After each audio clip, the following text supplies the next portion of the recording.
Hi mathematicians, today we are going to compare fractions that have the same numerator. This is lesson 5-28 and you are going to need to go get your whiteboard and a marker.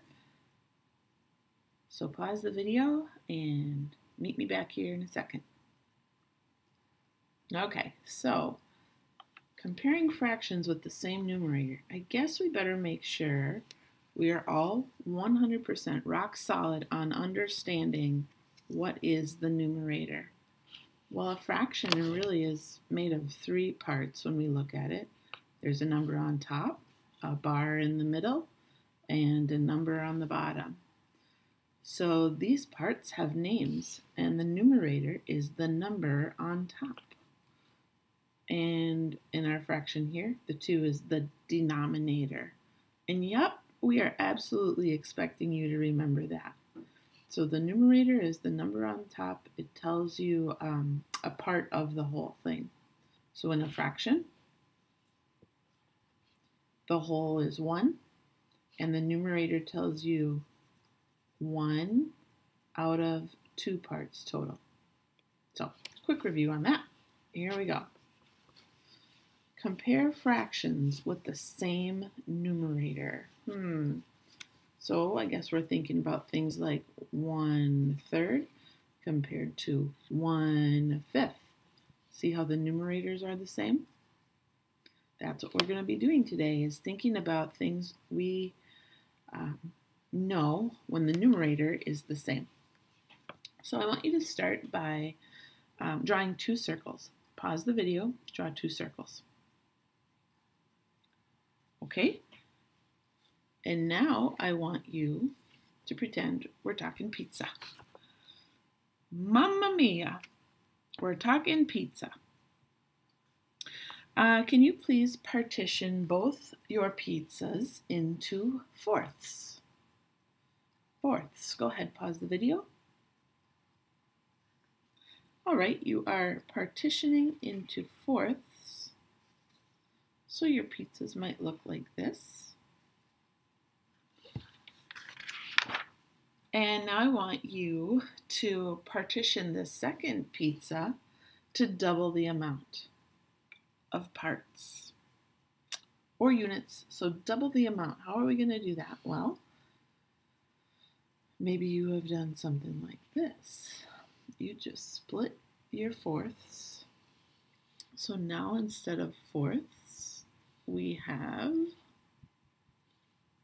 1, 2, 3, 4, 5, 6, 7, 8. We have 8 slices. Okay. Now I want you to shade in 3/4 and 3/8. I'm actually going to do something different. I'm going to use a different color marker. So can you shade in 3/4 and 3/8? Here are my 3/8. And here are my 3/4.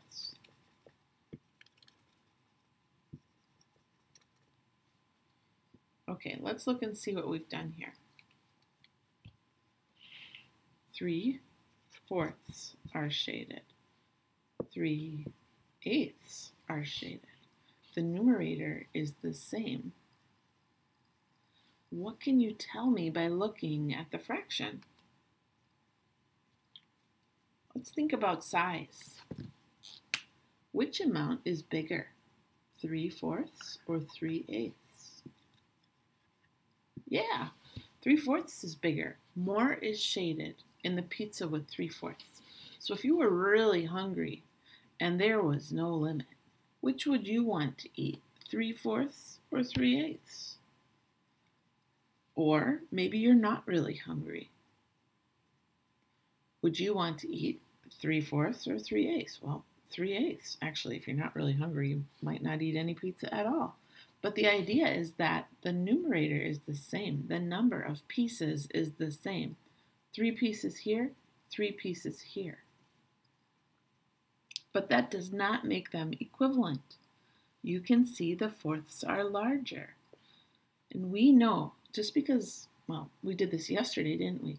The more times that we cut the hole, the smaller the units or the pieces get. So eighths are tiny compared to fourths. They're half the size. And the number of pieces we shaded is the same, but the sizes of the pieces are different. So the shaded amounts are not equivalent. I think we could see that right away. They're not equivalent. So another thing that you will learn over the next, couple math lessons, when the numerator is the same, it is easy to compare fractions by just thinking about the denominators. If the numerator is the same, the denominator, that's kind of a wonky looking for, the denominator that has the smaller number actually means the parts are bigger. So fourths are bigger than eighths. Fourths are bigger than eighths. And you can see that. Look how small 1/8 is. Look how big 1/4 is. So when the numerator is the same, the bigger fraction is always going to be the fraction with the smaller denominator, the smaller digit. Fourths are bigger than eighths. Weird, right? Okay. When you work in your workbook, I'm going to erase this. We're going to be done with this for a minute. And I'm going to pull over the workbook here. This is a very simple lesson. I think you'll be able to do this one without help. It says shade the models to compare the fractions and circle the larger fraction. We're looking for the big one. So 2/5. Look, they did this beautifully for you. So if you shade in 2 of the fifths, 1/5, 2/5, you can see the size of 2/5. 2/3, 1/3, 2/3. And we could even, I think it's good for you to write these fractions down so you can start to see what I was saying. 2/5, 2/3. Boys and girls, the numerator is the same. It does not mean they're equivalent. Your eyes tell you right away, oh, 2/3 is bigger. So let's circle it like they said, circle a larger fraction. Maybe I'll do it like this. I should not have circled my numerators.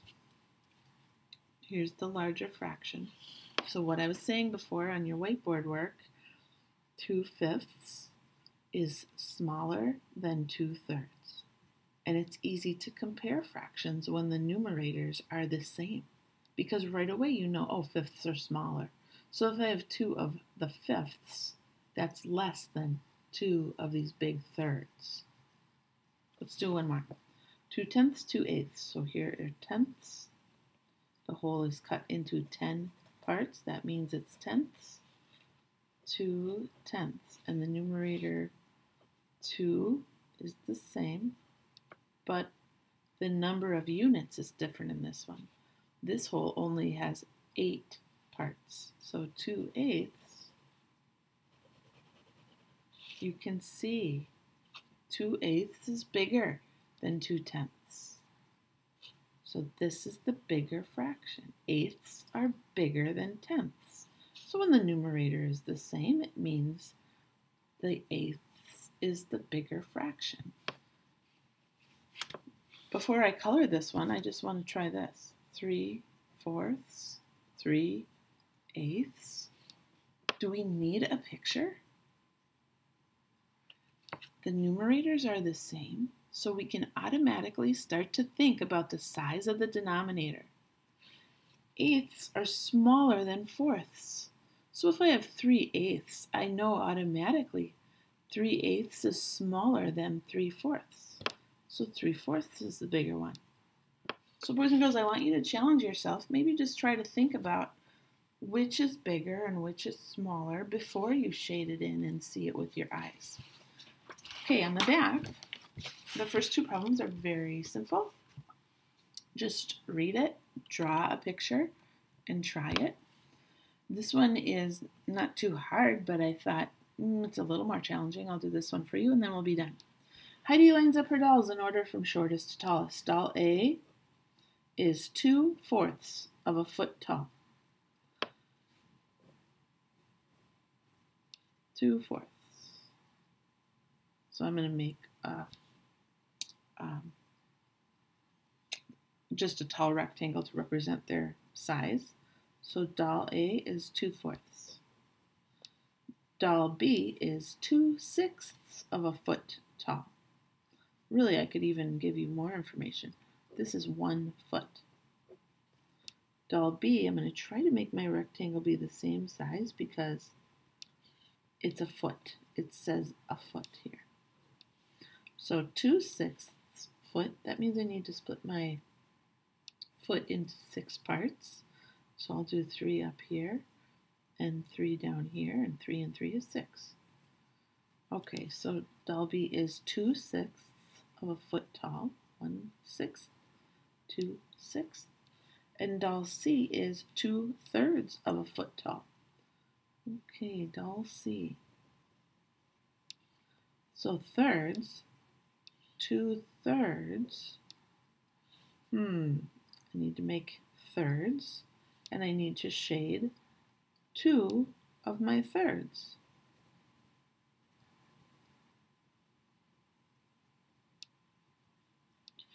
So we had 2/4. It's the same as a half. We had 2/6, and we had 2/3. So really we're thinking about, whoa, all the dolls are 2 parts of some whole. The numerators are the same. And you might say, whoa, 4ths and 3rds, those are pretty close. The drawing is kind of hard to see. It's pretty close, but we don't have to rely on our own pencil drawing when we understand that if the numerator is the same, the size of the denominator helps us see which is bigger right away. So it said to compare the heights of the dolls and put them in order. Draw a picture to support your answer. Okay, well first I just drew the dolls, and now I need to put them in order. Heidi lines them up from shortest to tallest. So the shortest doll is the smallest, which is 6th. So doll B would be lined up first. Then the next shortest is doll A. 4ths are smaller than 3rds. And the tallest doll is 2/3 of a foot. So this is let me make sure I did that right. Shortest to tallest, yep. This is the shortest, and this is the tallest. I just thought that might help you see that problem in a different way if you were stuck. Okay, thanks for doing math with me. Have a great day.